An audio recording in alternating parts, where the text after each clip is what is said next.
Hi, good evening everyone. My name is Prince and welcome to another video on market discussions.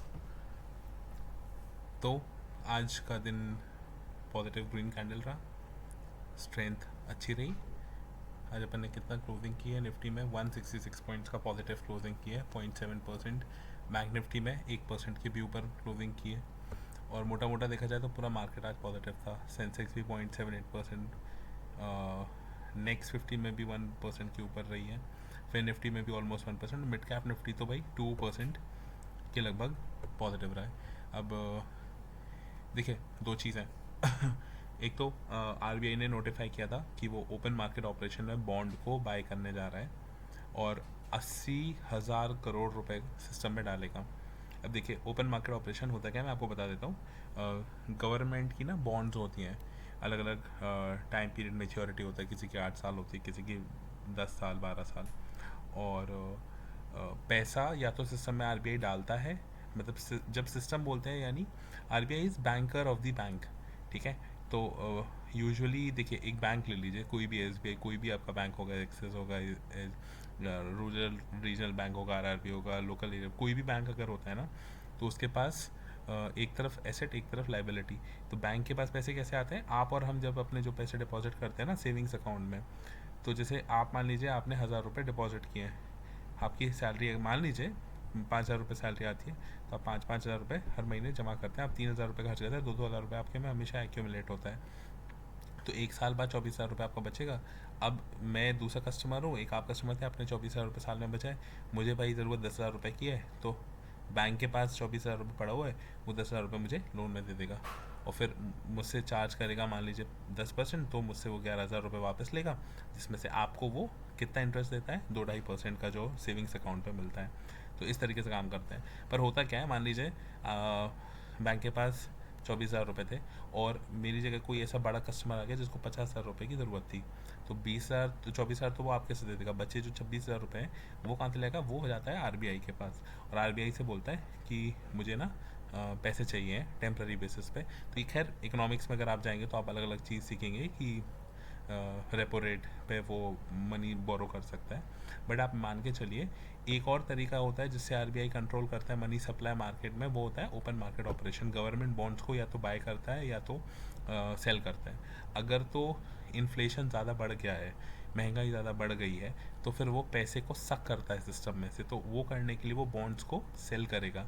Bond को जैसे ही cell करेगा, money को वो attract कर लेगा, अपनी तरफ ले लेगा, तो सिस्टम में से पैसे सक कर लेगा, तो इन्फ्लेशन कंट्रोल में आ जाता है।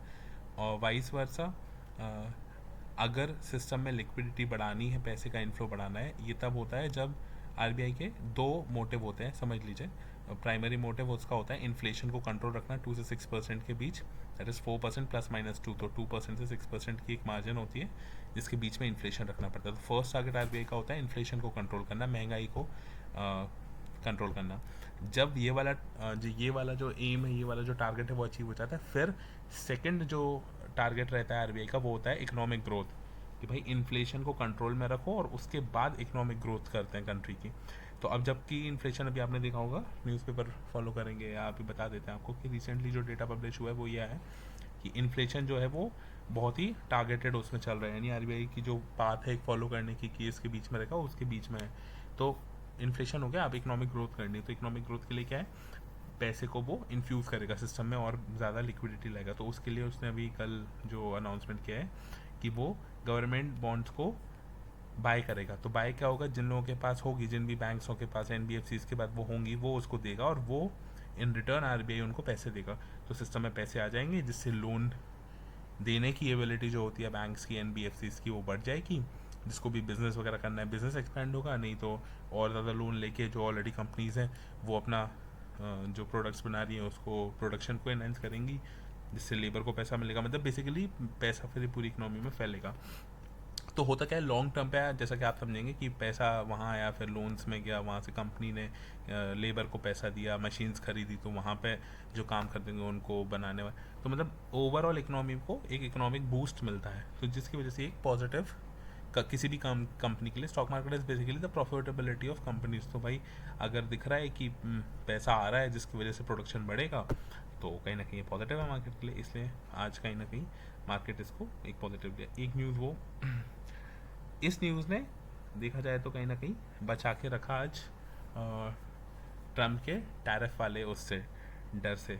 अब देखिए अभी जब 15 मिनट टाइम फ्रेम पे आएंगे ना, तब आपको एक चीज़ बताएंगे कि क्यों लास्ट के 30 मिनट्स में आज ऐसा मूव आया ना, जिसकी वजह से एक जो ट्रम्प के टैरिफ वॉर को लेके जो एक माइंड में था ना, उससे एक इमेज मिल रही है कि मार्केट क्या सोचते हैं, the bigger picture, the bigger people, the bigger forces that drive the market, वो क्या सोचते हैं मतलब we are not even fish, I would say. We are just planktons in water body sized ocean, मतलब ocean sized water body. We are just planktons. We are not even small fishes, but there are whales and such fishes, and we cannot ourselves decide. हाँ, we can compare, मतलब we can analyze कि इससे क्या impact हो सकता है, but ultimately how the market sees it is what matter. Because आप अगर सोचोगे कि नेगेटिव और मार्केट अगर इसको पॉजिटिव ले रहा है, and if market is going up, you can't swim against the market, correct. तो आज एक इंडिकेशन आया है लास्ट के कुछ टाइम में, 15 मिनट्स में नहीं 30 मिनट्स में, कि how is the market see it. Will discuss that as well. अब देखिए एक मोटा मोटा आपको समझा देते हैं कि टैरिफ इम्प्लीकेशन होता क्या है। एक मान लीजिए इंडिया में मोबाइल बन रहा है 10,000 रुपये का, एक यूएस में मोबाइल बन रहा है 10,000 रुपये का। अब इंडिया मान लीजिए एक ही फ़ोन बनाया और अपन एक्सपोर्ट करेंगे उसको यूएस में, और यूएस में जो एक फ़ोन बनाया वो एक्सपोर्ट कर रहे हैं इंडिया में। इंडिया वाले जब एक्सपोर्ट करते हैं तो वहाँ की गवर्नमेंट ने मान लीजिए उस पर टैक्स रखा हुआ है 20%, ठीक है। तो 10,000 के फ़ोन पे 20% आएगा 2,000 रुपये, यानी वहाँ का कस्टमर जब मार्केट में जाएगा मोबाइल खरीदने के लिए तो वो उसको पड़ेगा 12,000 रुपये का। मान लीजिए सेम फ़ोन जो उनने बनाया था 10,000 का वो यहाँ बेचते हैं, और अपन just for an example I am telling you उस पर लगाता है 4,000, मतलब 40%। तो यहाँ उसको 40% गवर्नमेंट टैक्स जो टैक्स लगाए तो 10,000 पे 40%, 4,000 रुपये। तो यहाँ इंडियन कस्टमर को अमेरिकन मेड प्रोडक्ट पे लगेगा, जो प्राइस पड़ेगी वो पड़ेगा 14,000 रुपये। तो बेसिकली देखा जाए तो we not we actually, this was just an example, इस केस में इंडिया लिया था। कोई भी कंट्री जो है ऐसे इम्पोर्ट्स पे टैरिफ लगाती है, जिसको कस्टम ड्यूटी बोलते हैं, अलग अलग नेम से भी जाना जाता है, वो अलग अलग उस पर रेट्स लग जाते हैं, जीएसटी सो एंड सो। तो मतलब अमेरिका का कहना ये है कि for example, just an example, कि अगर हम मोबाइल फ़ोन बना रहे हैं और हम किसी कंट्री, जैसे मान लीजिए चाइना में वो एक्सपोर्ट कर रहे हैं, और चाइना वाले अगर उनके मोबाइल पे 20% टैरिफ लगा रहे हैं, और यूएसए अभी तक चाइना से आने वाले मोबाइल फ़ोन्स पे 10% लगाता था, तो अब वो भी 20% लगाएगा कि भाई हमारे प्रोडक्ट पे जितना तुम लगा रहे हो, जिस प्रोडक्ट पे हमारे जितना भी तुम लगा रहे हो, उतना ही अगर तुम्हारे वहाँ से हमारे इम्पोर्ट आ रहा है तो हम सेम लेवल का तुम पे टैरिफ लगाएंगे। अब ये जो बात हुई है ये हुई है गुड्स पे, ठीक है। अच्छा, इससे होता क्या है, क्यों इतना ज़्यादा मार्केट से शौक है? देखिए हुआ कुछ नहीं। मान लीजिए पहले 100 फ़ोन एक्सपोर्ट कर रहा था चाइना, 100 फ़ोन एक्सपोर्ट कर रहा था यूएसए को। अब क्योंकि अगर टैरिफ बढ़ जाता है ना, तो जो फ़ोन पहले 12,000 में वहाँ पे मिल रहा था वो 14,000 में मिलेगा, जैसे एन एग्जाम्पल।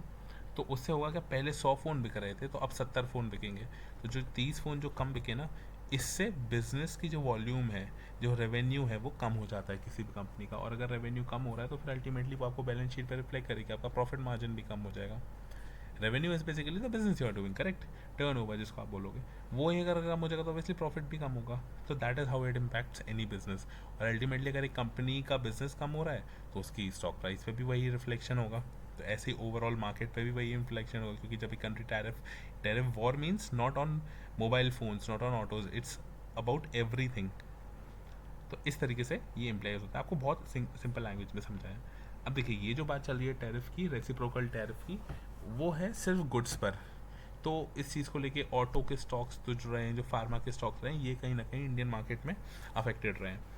अच्छी बात है कि ये अभी तक सर्विसेज बेस्ड जो कंपनीज हैं उन पर कोई रेसिप्रोकल टैक्सेशन का बात नहीं हुआ है, डिस्कशन नहीं हुआ है, क्योंकि इसलिए मार्केट ठीक है। फिर भी अगर ये चीज़ होती है तो फिर आईटी स्टॉक्स में जो डेंट पड़ेगा ना, और आईटी स्टॉक्स काफ़ी निफ्टी में काफ़ी इम्पोर्टेंट रोल निभाते हैं, तो वो चीज़ नहीं होनी चाहिए। अब कल जब ये सेलिंग आई थी ना मार्केट में, ये वाली जो कैंडल है, ये देखिए, ये डेली टाइम फ्रेम पे ये जो इतनी बड़ी जो कैंडल आई है ना, इसकी वजह से ना एक पैनिक आया था मार्केट में, ठीक है। अब पैनिक को बढ़ाया किसने, कि भाई टैरिफ लगने वाले हैं, टैरिफ वॉर चल रहा है, 2 अप्रैल से वो इम्प्लाई होने वाला है। तो हुआ क्या था ना, वो डबल पैनिक हो गया था। और इस चीज़ को लेके कहीं ना कहीं इतनी बड़ी जब विक बनती है ना रेड, तो लोग डर जाते हैं, रिटेलर्स तो खास करके डर जाते हैं। और आपको नहीं लगता है कि डे लो के आसपास जब क्लोजिंग होने वाली थी तो यहाँ पे लोगों ने पी साइड के ट्रेड कल कैरी फॉरवर्ड किए होंगे? और यकीन मानिए जितने भी पी साइड के लोग यहाँ पे आए हैं ना, उन सब का आज एसएल कटा है। मार्केट आज रिवर्स किया है और देखिए, अब बहुत क्लियरली देखिए, बिल्कुल डे हाई के आसपास क्लोजिंग की है। आप समझ रहे हैं? अगर आप अपने डिस्कशंस को फॉलो करते हैं रेगुलरली तो आपको पता होगा कि कल वीडियो में अपन ने डिस्कस किया था कि जो लोग भी आज पीई की ट्रेड लेके गए हैं वो कल बहुत पछताएंगे। और आज ऐसा ही हुआ। कल इनफैक्ट वो तो वीडियो के बीच में आपको मिलेगा, अगर आप लास्ट के वीडियोस भी, in fact I just show you होगा, तो मैंने यही बोला था कि please remember to be bullish in this market. और आज एग्जैक्टली वही हुआ। अब देखिए, कल मैं ऐसा क्यों कह रहा था, इसका एक और रीज़न ये था कि कल निफ्टी में आई है, बैंक निफ्टी में आई थी सेलिंग, ठीक है, but mid cap Nifty was समवर positive yesterday.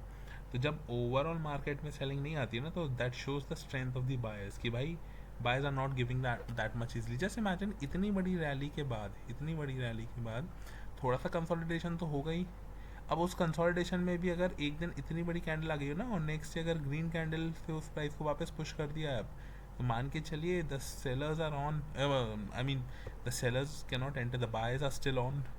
Plus अगर आप वीकली टाइम फ्रेम पे देखेंगे तो अब जो कल ये जो यहाँ पे आपको बड़ी थी रेड कैंडल दिख रही थी ना, ये वाली, वो देखिए आज एक डोजी कैंडल बन गई है। सिर्फ इतना सा पार्ट रह गया उसका, ऊपर भी विक है, नीचे भी विक है। और अगर याद होगा तो कल अपन ने इसी एक से सीखा था कि जब ये वाली कैंडल बन होगी तो पहले यहाँ रेड होगा, फिर अगले दिन एक प्राइस पुश हुई, फिर पुश हुई, फिर ऐसे ही ग्रीन कैंडल बना।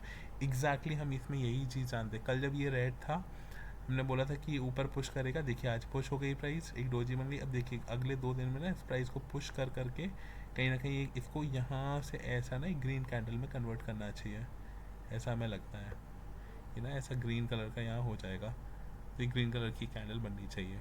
ठीक है, दिस इज़ व्हाट मतलब आई सी द मार्केट डूइंग। ठीक है, अब आइए एक बार डेली टाइम फ्रेम पे आप इसको वापस देख लीजिए। This looks good. कॉन्फिडेंस कहीं ना कहीं आना चाहिए आपको।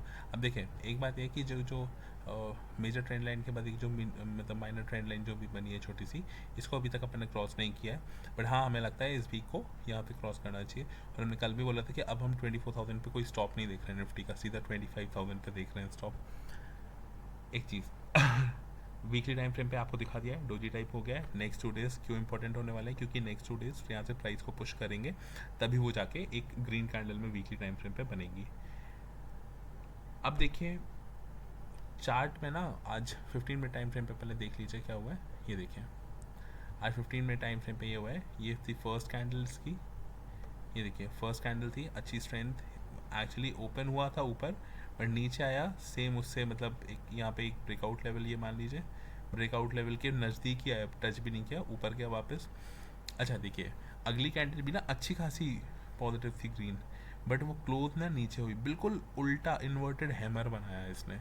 तो कहीं ना यहाँ पे ना दिमाग सटक जाता है कि भाई यहाँ से तो बहुत खतरनाक सेलिंग आएगी। सोचिए बायर्स गए और पूरा ना सेलर्स ने देखिए पूरा जो था ये पूरा एब्जॉर्ब कर लिया, जो बाइंग का मोमेंटम था ना, इसको पूरा इन लोगों ने प्रॉपर, मतलब यहाँ पे मतलब इस कैंडल को देख के तो कहीं ना कहीं एक बार मेरे मन में भी आया था कि ऐसा ना हो भाई, ऐसा डिग और नीचे, बट चलो थैंकफुली दैट डिडंट हैपन।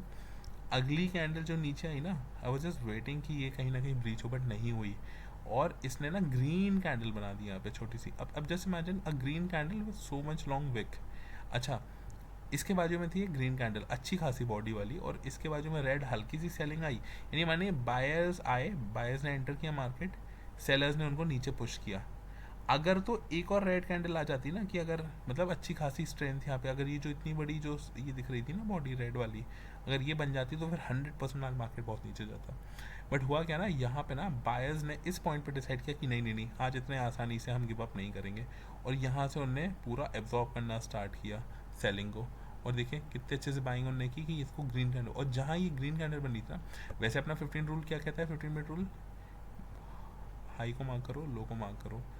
एक अगर ग्रीन कैंडल के ऊपर क्लोजिंग आती है ग्रीन कैंडल की, मान लीजिए यहाँ, तो उस पर भी एंटर नहीं करना। उसके बाजू में एक और सपोर्टिंग ग्रीन कैंडल है, उसके बाद ही कंफर्म होता है। बट आज ये वाला रूल, मतलब मैं खुद ही आज कुछ एक नई नई स्ट्रैटेजी टेस्ट करना चाहता था कि ये सपोर्ट एरिया था, और सपोर्ट एरिया के बाद इतनी ज़्यादा सेलिंग आई और फिर इतनी ज़्यादा सेलिंग आई, बट सेलिंग को कहीं ना कहीं अब्जॉर्ब किया गया।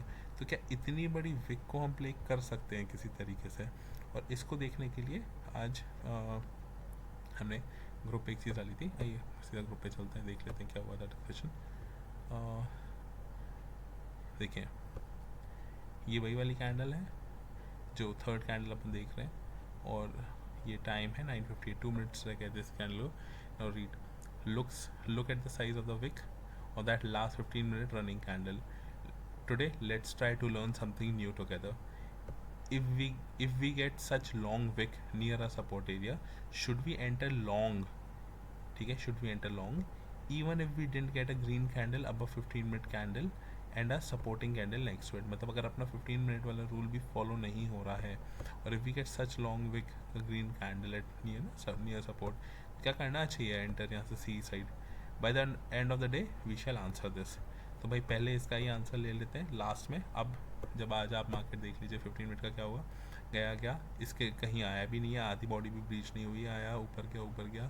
ये जो 200 EMA था इसके नीचे ही रहा, साइडवेज एक्चुअली ये ना वो टैरिफ वाला जो डर था ना, आज वो एक मार्केट को रेंज में रखा है, ठीक है, पूरा दिन। बट हुआ क्या है, ये देखिए, ये आपको दो कैंडल दिख रही है 15 मिनट की, यानी आधा घंटा जो लास्ट का रहा है, ये देखिए कैसा बुलिश रहा है। अच्छा, इस बुलिश का मतलब क्या है? इस बुलिश का मतलब ये है कि जो बड़े प्लेयर्स हैं ना मार्केट में, वो इस चीज़ को अच्छा, मतलब ऐसा कोई ज़्यादा खासा डर नहीं है उनमें कल टैरिफ का, इसलिए कहीं ना कहीं ये चीज़ ऊपर की तरफ प्राइस पुश करने की कोशिश की। अच्छा, इसका दो रीज़न हो सकता है। एक तो ये हो सकता है कि यहाँ पे ना 23,350 के अराउंड एक सपोर्ट था। हो सकता है बिल्कुल ऑपोजिट, या तो डर बिल्कुल नहीं है या बहुत ज़्यादा डर है। तो आज यहाँ पे ना उन्होंने लास्ट के जो सेकंड लास्ट, मतलब जो आधा घंटा था, उसमें प्राइस ऊपर पुश की, और यहाँ पे हल्का सा उन्होंने अपनी पोजीशन को कट किया है, ठीक है, ताकि अगर कल मार्केट में न्यूज़ ख़राब आए और नेगेटिव भी जाए तो उनकी पोजीशंस यहाँ पे आज ऑलरेडी बुकड हो गई हैं। ऑल तो पूरी बुकिंग नहीं आई है, इसलिए छोटी सी कैंडल है यहाँ पे रेड वाली जो लास्ट के 15 मिनट्स में आई है, वरना ओवरऑल लास्ट 30 मिनट्स में अच्छी खासी बाइंग आई है। और ये हमारे हिसाब से तो ये इंडिकेट करती है कि कहीं ना कहीं बायर्स के माइंड में कल बुलिशनेस है, ये टैरिफ वॉर को लेकर ऐसा कुछ इंडिया में कुछ इम्प्लीकेशन है, ऐसा नहीं है। इनफैक्ट यहाँ पे लगता है ना सी पोजीशंस बनाई गई हैं, यहाँ पे कॉल ऑप्शन, लॉन्ग ऑप्शन, मतलब लॉन्ग के लिए पोजीशंस बनाई गई हैं। देखिए ये रही आज के मार्केट की बात। अब कल क्या देखते हैं, देखिए पहले तो 1 डे टाइम फ्रेम पे देख लीजिए। I just want this to be breached, कि भाई ये वाली जो स्मॉल रेजिस्टेंस लाइन आ रही है इसको ब्रीच करें, हम इसको तोड़ें, ब्रेकआउट दें, और मार्केट ऊपर की तरफ अग्रसर हो जाए, 24,000 को टच करे इस वीक एटलीस्ट। 24,000 बनता है। देखिए कितनी प्यारी कैंडल ग्रीन बनेगी अगर ये जो अपना वीकली टाइम फ्रेम दिख रहा है ना, अगर अपन 2 दिन प्राइस को पुश करते करते, एक सेकेंड, अगर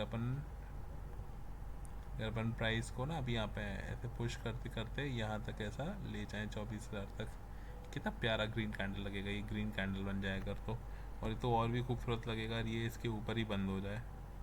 तो देखते हैं मार्केट में अगले 2 दिन क्या होता है। कहीं ना कहीं इतना मूव आने के लिए कितना क्लोज हुआ है, 330 क्लोज हुआ है ना, 24,000, यानी यहाँ से 600 पॉइंट बचता है। 24,000 हो सकता है अगर जो आज अनाउंसमेंट आने वाले हैं ट्रम्प के, अगर वो हार्श नहीं हुए इंडिया को लेके, तो आई एम वेरी श्योर कि 24,000 अपन 2 दिन में, अगले दिन में क्रॉस करेंगे। माइंड माई वर्ड्स, ठीक है। आई एम जस्ट मतलब telling you my feeling, this is not a this is not a recommendation to buy or sell. It's what I feel about the markets. If you think they're good, just we are discussing it together, that's it. अब आइए चलते हैं थोड़ा सा दूसरे उस पर। ये हमारा कैश ग्रुप था, इस पर आज हमने सुबह ही एक अपडेट दिया था 9:33 पे कि Exide in near to breakout है, CMP 366 expected 400 in short run.